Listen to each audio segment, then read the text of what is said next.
In this video, I will guide you through how to broadcast in ManyChat. So let's just begin. First of all, I have an offer for you that you can head over to the link in the description below to get 1 month pro plan on ManyChat completely for free. So do try that out.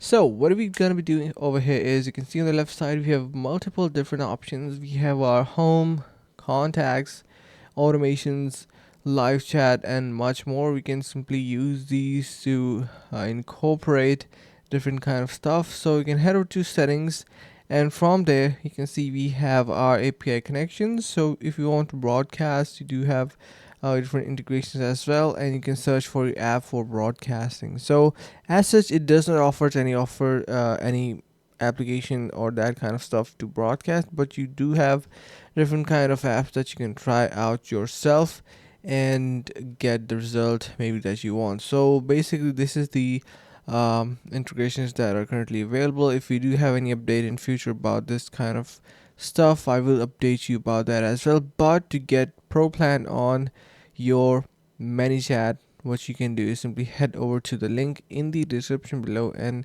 get an upgrade completely for free. So do try that out. Thank you so much for watching. Stay tuned and see you around in the next video.